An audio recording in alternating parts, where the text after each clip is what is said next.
Hi there. Welcome to another edition of Jamaica Magazine. I'm Adrian Atkinson. In today's show, safeguards against the hazardous effects of pesticides. Later, we'll demystify issues surrounding mental health. Sit back and relax for these and more to come as we turn the pages of Jamaica Magazine.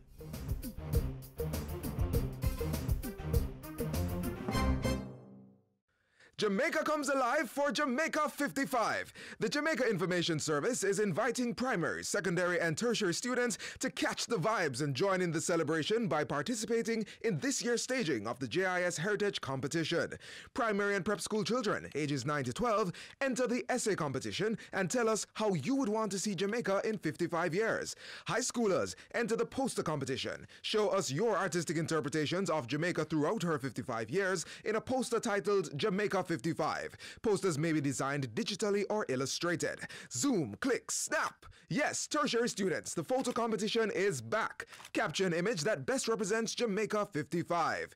For more information on the competition rules and how to submit entries, visit the JIS website at www.jis.gov.jm. You may also send an email to heritageessay@jis.gov.jm, heritageposter@jis.gov.jm, or heritagephoto@jis.gov.jm, or call us at 926-3590-4. The deadline for all entries is October 31, 2017. So ready, set, go for prizes galore. JIS Heritage Competition 2017, celebrating Jamaica 55.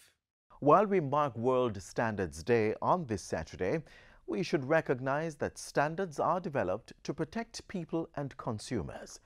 And when it comes to hazardous chemicals, such as pesticides, great care is required to safeguard public health. Here in Jamaica, the Pesticides Control Authority plays a lead role. Let's find out more.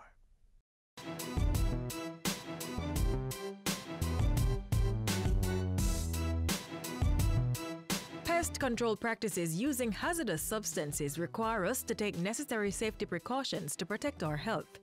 Any misguided idea as to the danger that can result from toxic pesticides must be dismissed from our minds, as we can be caught off guard by the lengthy period that might elapse before any signs of illness sets in. At the level of government, the Pesticides Control Authority (PCA) is the entity enforcing the necessary safeguards by regulating importation, manufacturing, sale, and use of pesticides. The issue of pesticides usage poses several benefits to our society, but also can pose several challenges also, because for every positive that it represents in terms of controlling adverse conditionalities, it also, if used improperly, can lead to challenges within the environment and also affect the citizens, the persons who use or persons who are exposed. The Pesticides Control Authority partners with local and international bodies to fulfill its regulatory functions. That includes establishing the conditions under which these substances can be safely administered. Our website www.caribpesticides.net has a list of all registered products, and each month the board of the Pesticides Control Authority considers new products, and when they are approved, they are added each month to that website list. And occasionally we will remove products that were previously registered, and that's a monthly process as well. In addition, the Pesticides Review Committee goes through and looks at the more toxic ones and decides whether to recommend to the board to phase them out or not. We have 48% of products which are used in agriculture sector, which belongs to the class 4, which is least toxic products. On opposite end, the most toxic products, we have only 1.2% remaining in the system. The most toxic pesticides are restricted and only authorized persons are allowed to use them, having been trained and certified by the authority. The PCA also certifies private applicators of pesticides, including farmers. Persons handling and applying pesticides are required to follow all the instructions on the label and must wear the designated safety gear. At hand at all times should be protective clothing, gloves, boots, and eyeglasses. Application should be done in a manner that limits human contact. We have seen persons being poisoned, basically, because of adverse exposure. Take, for example, rodents and the substance that is used to get rid of rodents. If it's placed in the wrong place, it does affect those who are exposed to it. And in fact, the data that I've seen show that on average about 40 persons a year are affected adversely because of the inappropriate application of that particular pest control substance. Pesticides approved by the PCA are more easily monitored to ensure health and safety, but those that are illegally concocted and made available commercially or imported pose significant risks for unsuspecting consumers. The problem with these, as far as the persons buying it should be concerned, is they don't really know what they are getting.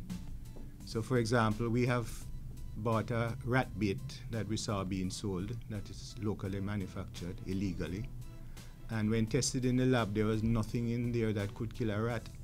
So the persons buying that product were only feeding the rats. The other problem we have is that there are illegal pesticides coming in through the ports, or through other avenues, I suppose. Biggest problem are the black mosquito coils.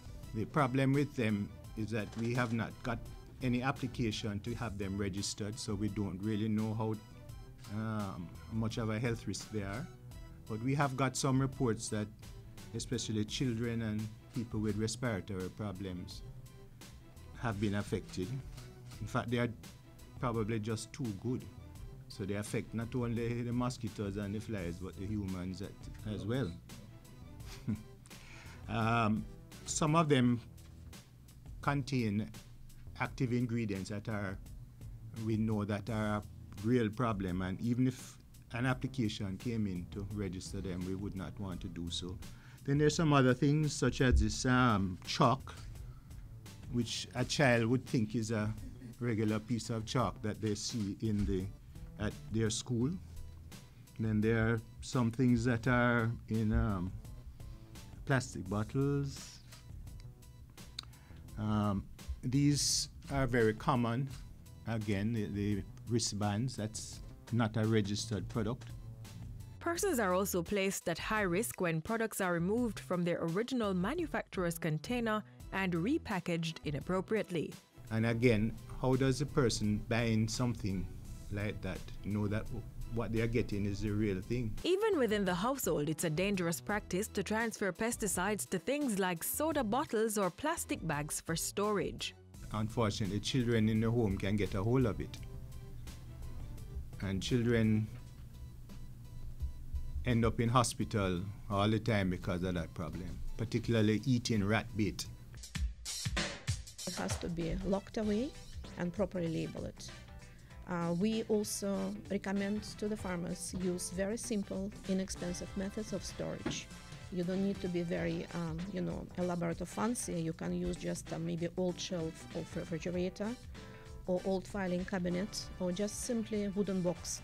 For its part, the Pesticides Control Authority regularly collects samples of local and imported agricultural foods to test for residual pesticide levels. Farmers are encouraged to do their own due diligence by first determining the percentage of pesticide to use and following the label instruction for things such as dilution rates and the correct time to spray. The PCA provides simplified information to help in this process. We have done a mini survey to determine what possible practices the farmers are doing that could be causing the problem, and then we are going to be training them specifically in those. Farmers can also minimize the use of pesticides by practicing biological and cultural control methods, such as barrier crops, sticky traps, and crop rotation.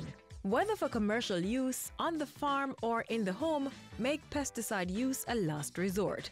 Or, failing that, Make it a priority to handle pesticides safely, because the life saved could just be your own. For more information, you can visit the Pesticides Control Authority website at caribpesticides.net. You can also email pca@cwjamaica.com.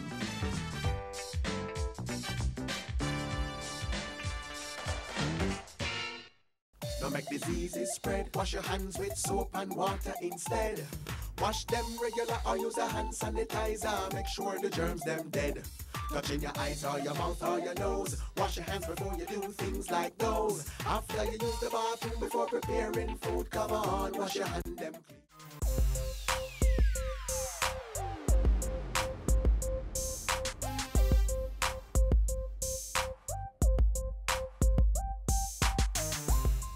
If you're watching the JIS, you're always in the know when it comes to government information. Keep watching, keep informed, and tell your friends. JIS, your #1 source for government info. Mental health is a complex issue, and people easily become confused and unclear about facts surrounding its many causes and impact. We'll now look at what are the facts versus the myths surrounding mental health. Mental health matters.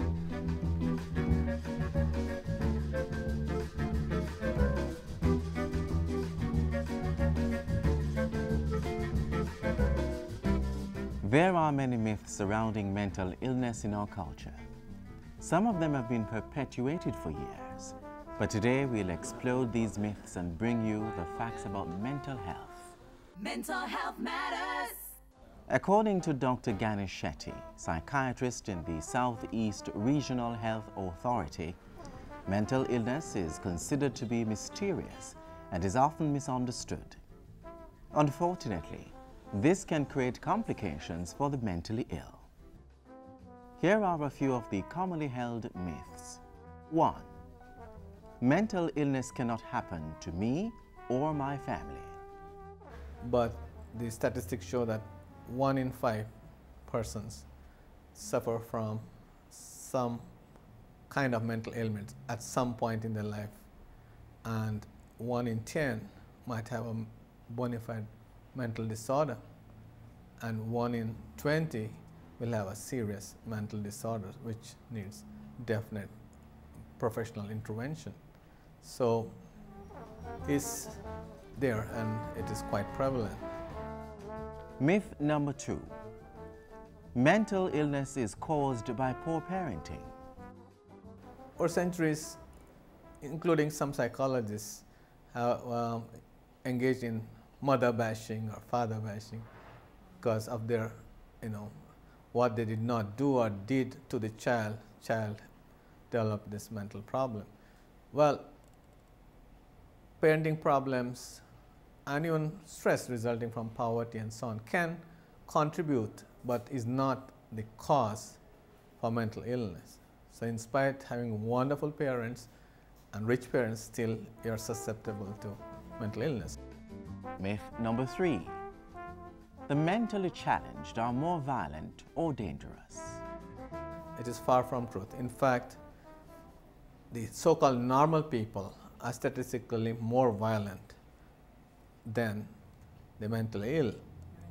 Majority of the mentally ill are not violent, but because of the media exposure where crimes committed by mentally challenged are highlighted, people have a conception that mentally ill people are necessarily dangerous. It's far from true. Myth number 4. Mentally ill patients can act wildly at any time. If properly treated and managed, they are not liable to go berserk. Many times mental illness comes over a period of time, a lot of stresses, a lot of changes in lifestyle, and so on can build stress on the individual and bring out the mental illness. Things don't happen like that. So if a patient is receiving treatment and being supported, we don't have much to worry about. Myth number 5. The mentally ill will never recover or lead a normal life. Majority of mentally ill persons can, with proper intervention and treatment, can go back to normal or near normal lives and be productive citizens. Myth number 6. Mental illness is a sign of personal weakness. It has nothing to do with your education level, your financial backing, or your family history, or your status of your family, but it has to do with your genes and the stress placed on you by the environment. It's important to note that even though some mental disorders tend to run in the family, it is not an absolute must that the children of the mentally ill will have the same problem. I have to emphasize that a child born to a patient with schizophrenia or bipolar disorder not necessarily is going to get it, but is at risk. Sometimes, mental illness is misdiagnosed as being a case of demon possession. Cultural beliefs that symptoms of mental disorder could be caused by demonic possession exists in Jamaica, and things like exorcisms are arranged and prayer meetings are called, fasting is done. I believe in God. Prayers can work, can help. I believe also that it's only by divine intervention and inspiration that man has invented medications and other treatment to help mental illnesses. So it should be agreeable to God that the patient receives medication, and prayers could go side by side. Myth number 7. Mental illness is caused when someone has been opiate. They go through a lot of hassle to find the OPM man, healer man, reader man, and those kind of people, and spend a lot of money and get a lot of funny smelling oils and spiritual baths. Sometimes the so-called treatments may include such bizarre acts as wearing grass skirts while being doused with cold water, or being beaten in the nude with broomsticks, among other strange recommendations. But these treatments may actually make the illness worse. Myth number 8. Ganja does not harm one's mental health. If a person who already has a mental illness, for example, schizophrenia, smokes it, it is likely to make it worse. It might make him relapse. It can make the symptoms worse. It can make the medication not help him so much. And even for normal people, it is known to cause problem with your concentration, memory, your judgment, coordination, and it might make you disinhibited, and you might take risks which you might not take usually. So it's good to keep away from ganja, because ganja can mad you. You can also call the public hospital nearest you, as they are equipped to handle mental health issues. They may also refer you to the clinic nearest to you. Make note of the numbers for these regions. Northeast 972 2272, Western 518 4108, Southern 962 3370, and Southeast 930 1152. Get informed, stay informed, be healthy.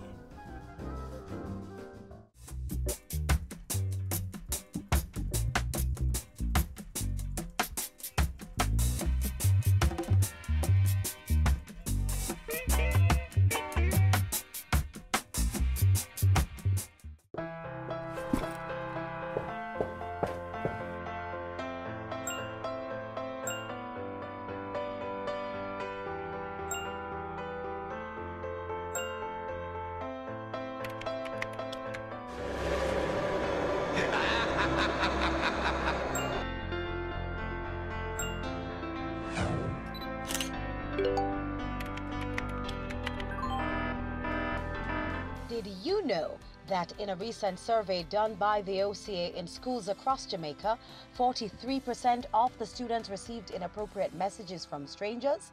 The OCA wants you to be smart online.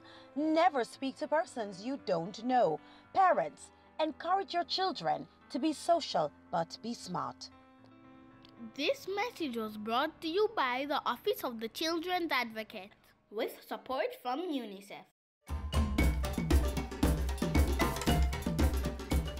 On the board this week, the Linstead Development Area Committee is inviting everyone to the Linstead Aki and Jerk Cultural Festival on the Dinthill Technical High School grounds this Heroes Day, October 16. There will be loads of entertainment with Peter Metro, T. Rizzy and more. Also, hero storytelling, Mr. and Miss Aki Festival King and Queen competition, treasure hunt, fun rides, games and more. Contact 799-0769 or 376-8519 for more information. Citizens of Portland are cordially invited to the National Qualifications Framework of Jamaica's Roadshow and Town Hall meeting. It's on Thursday, October 19 at the Port Antonio High School. Come out and learn how you can get trained and certified for the workforce. The Trelawney Municipal Corporation is inviting proposals for the operation of Burwood Beach at Newcourt in Trelawney. Interested persons must submit their proposal in sealed envelopes, clearly labelled Proposal for the Operation of Burwood Beach. It should be addressed to the Chief Executive Officer, Trelawney Municipal Corporation, Water Square, Falmouth. Deposit proposals in a tender box provided at the main office of the Trelawney Municipal Corporation between Wednesday, October 18 and Friday, October 27 at 1 p.m. Tender opening will take place in the municipal's Town Hall building at 1:15 p.m. on Friday, October 27. And that's all for our community notices today. Send us your events for broadcast on the JIS Community Notice Board. Call 922-868022 or send an email to cbishop@jis.gov.jm.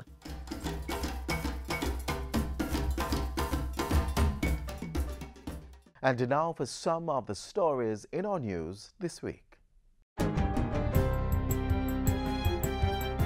Hi there, I'm Simone Wolf with your JIS News of the Week.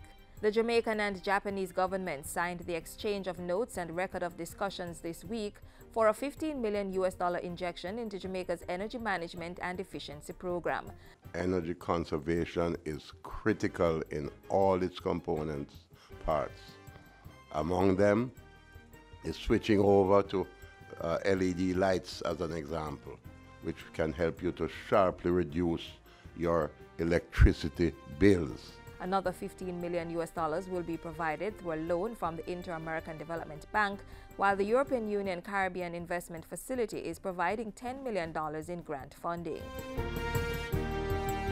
Government and the People's Republic of China have signed an economic and technical cooperation agreement to expedite plans for the construction of a children's hospital in the western end of the island. Bustamante Hospital is a pediatric facility, which means it treats patients up to age 12. The Western Children's Facility will treat up to 18, which makes it an adolescent facility. Up to this point, adolescent patients were held in general population throughout the country in the hospitals. So it allows for specialty care, it gives a certain level of exclusivity to that population, and allows us therefore to provide treatment that is tailored for that age cohort. In other health news, the ministry has signed a multi-million-dollar contract to repair a long-standing roofing problem at the Maypen Hospital. Today, with this $54.7 million contract roof repair signing, I believe it is another step in our responsiveness to what is required, and we're happy to be moving this process forward. Prime Minister Andrew Holness has instructed the chairman of the Housing Agency of Jamaica, the HAJ, to report several cost overruns at its housing developments to the major organized crime agency for investigation. Whatever is to be done, we will ensure that the appropriate agencies, according to their mandate in law, are notified and provided with the necessary information and direction to pursue their statutory mandate. Prime Minister Holness was speaking Wednesday as he broke ground for the delivery of 168 serviced lots at Phase 2 of the Luana Gardens housing development. National Security Minister Robert Montego is lauding the security forces for their work to secure the island following Monday's major gun and ammunition find at the wharf. The find of 4 automatic weapons and 2 assault rifles and over 150 rounds of ammunition on the wharf is indeed commendable, and it is the dividends that this government is reaping from the investment into the intelligence network. The Education Ministry has signed a Memorandum of Understanding with Nestle Jamaica Limited to aid with healthy eating habits among children. This MOU will allow for the sharing of best practices and efficient use of resources. This is against the background of us trying to ensure that we instill a culture of wellness which embedded on the foundation of good nutritional habits and practices, both in terms of the meals that we prepare for our students within our schools, as well as empowering them as young people, how they can have that as a lifestyle at home. And finally, Culture Minister Olivia Grange tabled legislation in Parliament this week to absolve certain national heroes and their supporters from criminal liability. It will clear the records of national heroes Sam Sharp, Marcus Garvey, Paul Bogle and George William Gordon, as well as their supporters, sympathizers, participants by association, and other freedom fighters. We, the children of these freedom fighters who gave up life and liberty so we can be free, cannot sit in silence and agree to a system that rendered those who freed us with their lives as criminals. This bill gives new life to these our heroes and unsung heroes. This bill seeks to redress the wrongs and set the captives free. And those were some of the stories making news this week. I'm Simone Wolf. Yo, this is we're committed to reducing the impact of disasters occurring in Jamaica. We're ever ready to assist you before, during, and after a disaster. But everybody have a role to play, so make we work together and follow the plan. Whether rich or poor or where you come from, hurricanes affect everyone, so be prepared. Prevention is better than cure. Be prepared. Listen to OPM. A message from the Office of Disaster Preparedness and Emergency Management.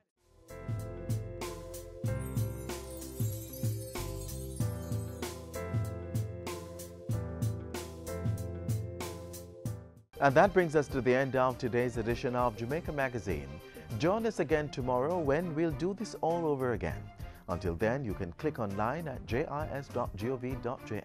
and visit our YouTube channel to get the latest government information.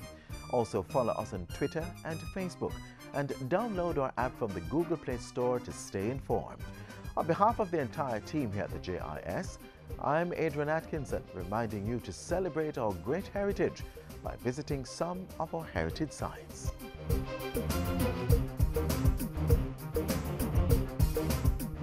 This has been a production of the Jamaica Information Service, the voice of Jamaica.